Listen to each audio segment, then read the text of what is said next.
What's up, Outliers? Welcome to another breakdown video. Today, we're going to be looking at a professional BMX rider and Courage Adams. Courage Adams is a Red Bull athlete from Spain, I believe, that is super talented, super sick on the bike, and is known for his balance skills on the bike. So, I was actually just kind of cruising the internet and doing what we do on social media and browsing, and some of his stuff popped up. Super impressive athlete, not only on the bike but also just like physically he looks like a very athletic individual. So he's one of those people. I look at him kind of like a Ken Roxon in motocross, where it's like if he didn't do that sport, he'd probably be doing professional sports in another realm, or something of that sort. And so, I look at him like, yeah, he'd be a really good person to kind of look into, and pretty cool. He actually shares some of his training, which not a lot of athletes usually do. I don't know if it's maybe like they don't share the training because they don't do the training, or they don't share the training just because it's not, something that they want to be a part of, like their brand. So with Courage, the first thing I actually saw, I was a little bit like, I would say turned off by it, was a post from Red Bull, which will show some of the clips of it. But most of the video from Red Bull was around kind of some hokey pokey shit, not really some stuff that is like full on training. So we'll kind of break that down a little bit. So in the video that Red Bull posted, Courage starts off on top of like a foam roller. So he's both feet on top of the foam roller, and he walks the foam roller like a log roll up to a box where he jumps on top of that. He then jumps over a little hurdle onto a higher box, jumps off of that, down onto another foam roller, which is a soft foam roller. And this is actually kind of relevant in this situation because the softer the surface, the more smush occurs and more like oblonged that cylinder becomes, so it's not as much on the balance. Rolls off of that, then he does a 90-degree jump over to another roller, then he jumps onto a Bosu. And if you know me, I am not a fan of Bosu balls. Bosu balls are like the half ball with like one hard side and then kind of like a blown up half ball on the other side. For balance is what they say. So goes off of that, then he jumps over a hurdle, lands on an upside down Bosu. So that would be the ball side down, and the plastic side or the hard side lands on top of that. Little instability there. Onto another foam roller, and while he's on the foam roller, this coach or trainer tosses him a med ball from the side. He does this little toss back twice, walks across some kettlebells, which is like, okay, sure. So those kettlebells are heavy kettlebells, and he walks across the handles of them. There's like 4 of them or something of that. And then Bosu ball to a pull-up bar, then he gets on the pull-up bar. And this is where like that athleticism really kind of shows, is he does a muscle up like it's no one's business. Super easy. Obviously very capable, very powerful athlete that is able to move his body very well. Muscle up, very easy. Comes down, does a quick 180 on the bar, jumps off the bar, lands on a trampoline. When he jumps off the bar, land on trampoline, he also does another 180, because then he does a backflip off the trampoline, lands on the ground, and big scene. Very cool. I mean, like in the way of, it really kind of displayed some very impressive athleticism, mostly with the muscle up and the backflip over anything else. It's just more fun to mess around with that sort of stuff, like walking on foam rollers and walking on med balls and jumping over shit and playing around with Bosu balls. It's not really balance training though. Like, let's be fair. Like, balance training is sticking to the said principle of specific adaptation to impose demand. So when we're doing balance training, it doesn't really matter what we're using for that balance training. The balance is going to improve because we're asking the body to learn how to balance better. So whether that's just standing on one leg, or whether that's actually going on top of an unstable surface or a foam, piece, whatever it is, it's not really necessary to make this fancy little obstacle course fun. It's definitely like a fun thing. And I think for social media, it makes it, seem more attractive, because there's not very much attractiveness if somebody's like, say, standing on one leg and is holding on to like a monster band, and then someone like kind of pulling on the monster band to like throw off their balance. That's pretty cool, like a pull-off press with an unstable, pull or something like that would be a great balance, especially standing on one leg. So yeah, like I said, I think it's just kind of more so for social media to make it look fancy, make it look fun. But it's not to take away from Courage's athleticism. Super impressive as far as what he does within that little sequence. And also, like, it's obvious if you watch his clips on the BMX bike, he is insanely good, and he does have really great balance. So that's like kind of his like shtick as like a street rider, is he has phenomenal balance on the bike. So he's able to do nose manuals and picks and stuff like that with super easy. It's very impressive. So that's kind of his thing. So if Red Bull wanted to present that to the general population as like content, which Red Bull makes content more than anything else. Of course, there's a beverage that they drink, but they're a content company and a promotional company that promotes a brand over anything else. So to promote their brand, they're using this balance jump. Now, if you ride BMX, if you ride mountain bikes, if you're a skateboarder or anything else in action sports, would this sequence of exercises, call them exercises, in this little obstacle course make your balance better?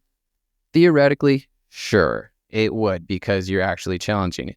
Is it the best way to improve your balance? No, I don't think so at all. I think there's a lot better ways that are less sexy. So like the sexy stuff always makes it on social media. The non-sexy shit, lifting weights in a, single leg stance or in a split stance or doing lateral movements, those type of things are really going to help improve balance, but they're not as fun to post on social media. So it's kind of why we're seeing maybe a little bit of a lack of that. However, within following Courage after seeing that Red Bull post, I was just kind of paying attention. He actually posted on his story a pretty solid workout. And I'll put up the coach and trainer he was working with right here. So with working with him, this was kind of cool. I love seeing this because it's actually more of like a realistic training regimen or like a day at the gym that would be beneficial for him as an overall athlete. Now, important to note that all athletes, when they're in the gym, are training to the physiology to help their body be the best possible that it can, not necessarily like training to the sport per se. There's a time and place for that. But most of the time when we're in the gym, we're going to be trying to improve overall athleticism and improve the systems of the body. So the energy system, the muscular systems, and also like skeletal and soft tissues and stuff like that. So when we're doing more like true strength training, that's where we get a lot of benefit and we see a lot of change, especially within our like performance in whatever the sport is, BMX, skateboarding, snowboarding, all this stuff. So this is pretty cool. So the start of the video, I don't know the order of these, sometimes like clips get clipped up in different orders. I'll go over the order and then I'll say what I would kind of change in that order. But the first thing was a cable dorsiflexion isometric. Now, love that kind of as like a starter. So he basically is like, imagine this is the foot, he's hooking the cable here and he's working that dorsiflexion. So he's going to be strengthening like the tibialis and peroneus muscles and stuff like that. Those muscles help create stability in the ankle, running down the front of the shin. So he's doing an isometric, which he might be dealing maybe with some discomfort in that area too, maybe his ankle or something like that. So this could be like a correctives exercise where he's actually using isometric to build up tendon strength, because that's isometrics. Typically, that's what we're going for, is we want to develop the tendon, because as the muscle shortens, the tendon gets a little more lengthened and we can actually strengthen up the tendon through that process. So I don't know if that methodology was in play, but that's what I'm seeing there. Next thing, they move on to a single leg, like pogo or bunny hop, which he's kind of doing like a dot drill. Now a dot drill consists of 5 dots. So you got 1, 2, 3, 4, and then 1 in the middle. So kind of like a dice of 5. And you kind of hop from one dot to the next dot. So you have this sequence of movements, and you can do it dual-legged or you can do it single-legged. kind of seemed like he was doing something like that because he was jumping left, right, front, back, and all that stuff like that. So the single leg dot drill, really good for proprioception essentially. And that proprioception is actually more beneficial for balance than like standing on top of a piece of foam or a BOSU or whatever it is. It's actually going to train those things of the Golgi tendon organ and the muscle spindles to know how to work with each other to create stabilization in space. So really like that drill. I think it's a good drill. It's also really good for warm up. So kind of using it early on in a workout would be awesome. The next thing is a cable single arm RDL to cable single leg RDL to a single arm row at the top. So a lot of stuff going on with that. But to simplify it, they're using a cable, so a horizontal resistance, which is great because if they're using like a dumbbell, that resistance would just be going down towards gravity. So with doing it in this fashion, they're also doing a contralateral movement. Now, contralateral simply means we're using the cross-sectional components of our body. So left leg, right arm, vice versa. It's what we use when we are walking, running, doing everything athletic, essentially. We actually have a fascial line that crosses from left hip to right shoulder and vice versa, which is really good because otherwise we would be very funky movers. Right arm, right leg movement looks very weird if you walk like that, very like robotic and awkward. So training this with that single leg Romanian deadlift, kicking that leg back and extending the opposite arm, we're getting almost like a bird dog like exercise. So a lot of posterior activation. Meanwhile, the leg that is still down, the hamstring and the glute is going to work to pull him back up. Meanwhile, as he's coming back up, he's going to row that cable into him and finish in a like a runner stance. So super awesome exercise, working the contralateral movement of the body. It's really going to help strengthen that, which is a very athletic thing to do. So love that exercise, would do it myself, and also recommend it to other people. The next thing is a box step down to a rebound jump and a stick. So he's up on a box, takes a step down, rebound jump. When he comes back down, he sticks the landing. So basically trying to make sure that he is controlling his landing in that stick, which is really good. It's teaching the body how to absorb forces and redistribute them throughout the body to be able to basically handle them, which within action sports, there's a lot of hard hits. So being able to handle those hits and teaching the body to basically distribute that pressure throughout it and being able to absorb it is a really good thing. The rebound jump side of it is he's basically working his fast twitch muscle. So he's trying to minimize ground contact as much as possible. So when he steps down, basically he's just going to get off the ground as quickly as possible with that jump. Very athletic, a lot of height to it. So that rebound is going to basically build up his tendons, his muscle, fast twitch fibers and stuff like that. Love that motion and love that technique of jumping rather than just like a counter movement jump up onto something. Actually stepping down, creating a lot of force, being able to redistribute that force and being able to control it with that landing. So really cool sequence of plyometric jumping there. Next thing is a barbell bench press. The barbell bench press, nothing fancy about it. It is what it is. It's an awesome upper body exercise. It's a horizontal push. So it's going to help build the chest muscles, the lat muscles, triceps, shoulders, rotator cuffs, all this stuff that needs to be strengthened up to be able to basically handle a potential hit to the ground. More muscle around a joint, more likely it's going to survive taking a beating, which is going to happen in action sports. So really good exercise. Something I found interesting about it was he was doing roughly, I think it was about 70 kilogram, which is about 155 pounds. But this is my coaching OCD, is the smaller plate was in with a heavier plate on the outside. That's just my OCD. It's totally fine to do that. And I know why they probably did it. They probably did a warm up with the 10 kg and then just slipped on the 15 kg to go into the working sets of, 4x6, 4x8, whatever it is they were doing. But just my own OCD, I would pull that 10 kg plate off, put the 15 on, then put the 10 back on. yeah, you're not going to hurt yourself, like I said, but the OCD of that is, yeah, that kills me.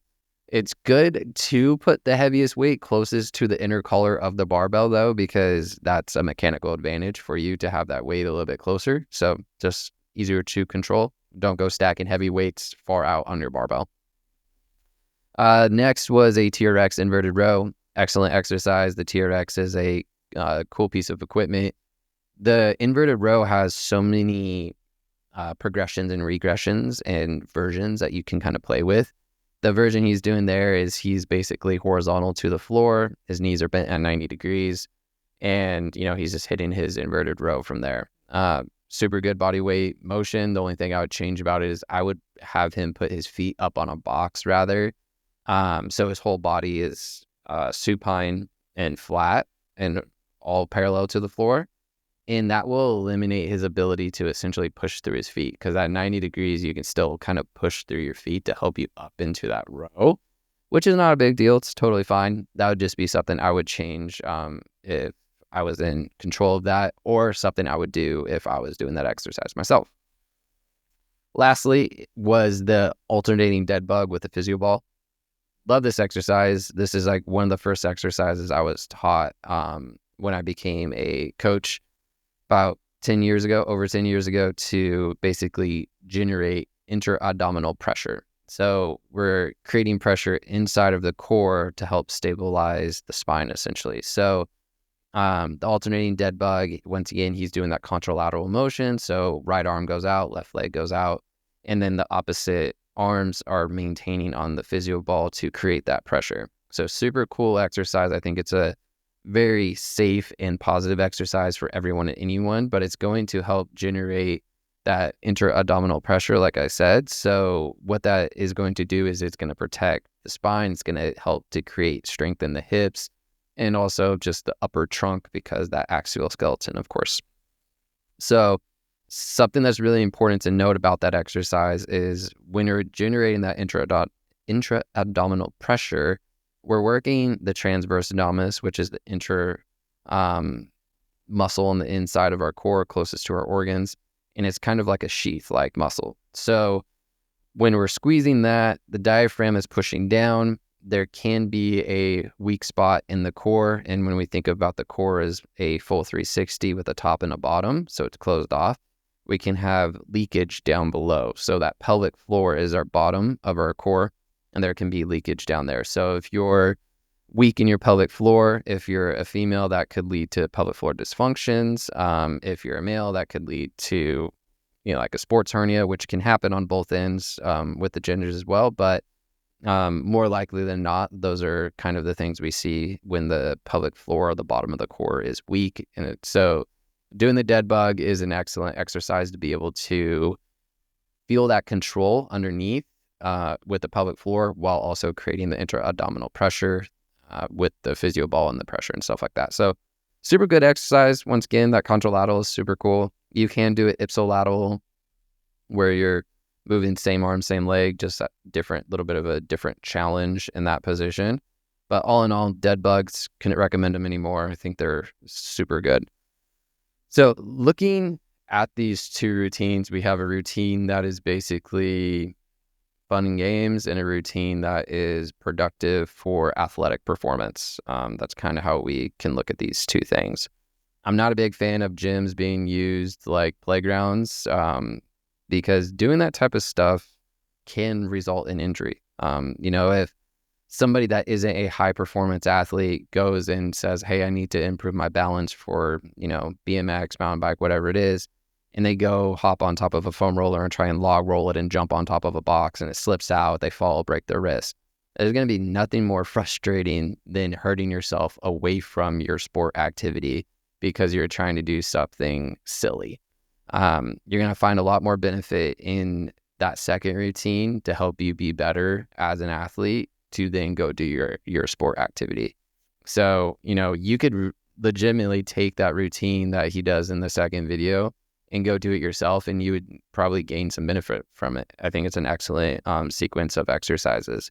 The first one, I don't really recommend that to anyone, to be quite honest. It's flashy and sexy, but I don't think it's really going to help you be a better athlete or help you improve, yourself on a bike. So yeah, that's just my overall 2 cents from it. I think that, he's a phenomenal athlete himself, which is why that first sequence looks pretty simple and easy, but there's a reason why he's a Red Bull athlete and I'm not, you're not, maybe you are, unlikely. But with that being said, thank you for watching. Gonna continue doing more of these videos, so I'd appreciate if you can like, subscribe, and if you have questions, shoot them in the comments. Any interaction with the video is super helpful so that we can continue to grow the Outlier page here on YouTube, and give more feedback of these type of exercise routines, and you can learn more. And yeah, it's really good stuff. So thank you for watching. I'll see you in the next one.